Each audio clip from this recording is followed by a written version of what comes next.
श्री सीता रामचंद्राभ्याम नमः। स्वागत है आप सभी का हिंदू ग्रंथावली ऑडियो बुक चैनल में।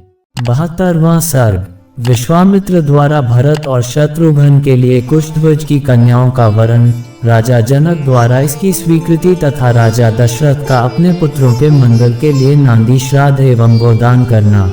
विदेहराज जनक जब अपनी बात समाप्त कर चुके तब वशिष्ठ सहित महामुनि विश्वामित्र उन वीर नरेश से इस प्रकार बोले।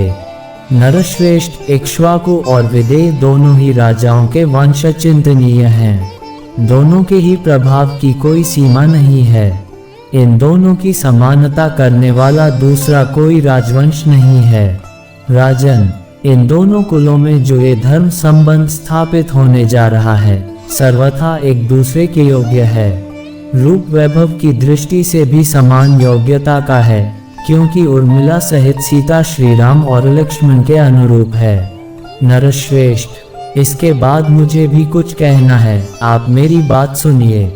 राजन, आपके छोटे भाई जो ये धर्मज्ञ राजा कुशध्वज बैठे हैं, इन धर्मात्मा नरेश के भी 2 कन्याएं हैं जो इस भूमंडल में अनुपम सुंदरी हैं। नरश्रेष्ठ भूपाल, मैं आपकी उन दोनों कन्याओं का कुमार भरत और बुद्धिमान शत्रुघ्न इन दोनों महामनस्वी राजकुमारों के लिए इनकी धर्मपत्नी बनाने के उद्देश्य से व्रण करता हूँ। राजा दशरथ के ये सभी पुत्र रूप और यौवन से सुशोभित, लोकपालों के समान तेजस्वी तथा देवताओं के तुल्य पराक्रमी हैं। राजेंद्र, इन दोनों भाइयों भरत और शत्रुघ्न को भी कन्यादान करके आप इस समस्त इक्ष्वाकु कुल को अपने संबंध से बांध लीजिए। आप पुण्यकर्मा पुरुष हैं, आपके चित्त में व्यग्रता नहीं आनी चाहिए, अर्थात आप ये सोचकर व्यग्र न हो कि ऐसे महान सम्राट के साथ मैं एक ही समय 4 वैवाहिक संबंधों का निर्वाह कैसे कर सकता हूँ। उद्धरण। वशिष्ठ जी की सम्मति के अनुसार विश्वामित्र जी का यह वचन सुनकर उस समय राजा जनक ने हाथ जोड़कर उन दोनों मुनिवरों से कहा, मुनिपुंगवो, मैं अपने इस कुल को धन्य मानता हूँ जिसे आप दोनों इक्ष्वाकु वंश के योग्य समझकर इसके साथ संबंध जोड़ने के लिए स्वयं आज्ञा दे रहे हैं। आपका कल्याण हो। आप जैसा कहते हैं ऐसा ही हो।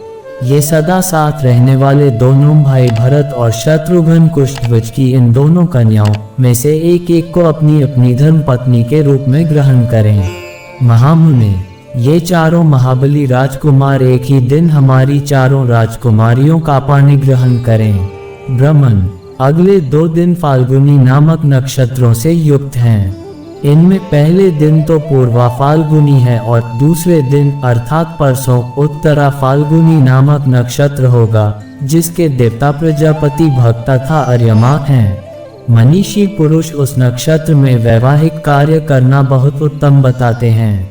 इस प्रकार सौम्य मनोहर वचन कहकर राजा जनक उठकर खड़े हो गए और उन दोनों मुनिवरों से हाथ जोड़कर बोले, आप लोगों ने कन्याओं का विवाह निश्चित करके मेरे लिए महान धर्म का संपादन कर दिया। मैं आप दोनों का शिष्य हूँ। मुनिवरों, इन श्रेष्ठ आसनों पर आप दोनों विराजमान हो।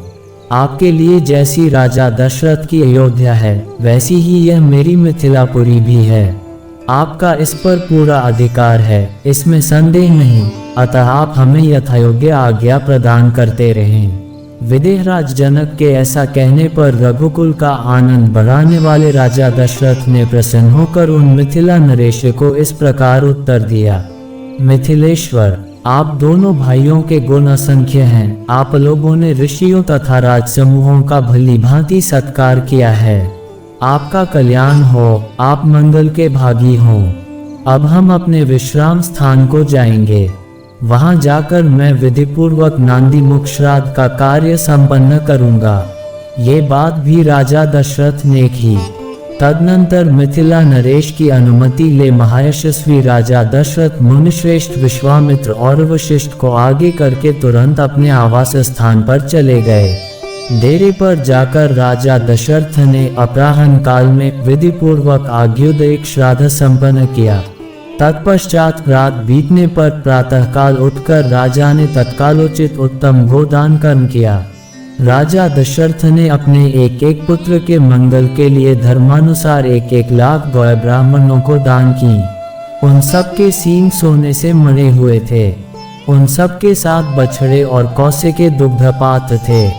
इस प्रकार पुत्रवत्सल रघुकुल नंदन पुरुष शिरोमणि राजा दशरथ ने 4 लाख गौओं का दान किया तथा और भी बहुत सा धन पुत्रों के लिए गोदान के उद्देश्य से ब्राह्मणों को दिया।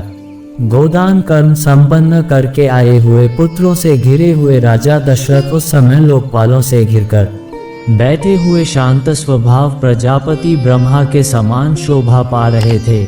इस प्रकार श्री वाल्मीकि निर्मित आर्ष रामायण आदि काव्य के बालकांड में 72वां सर्ग पूरा हुआ। 72।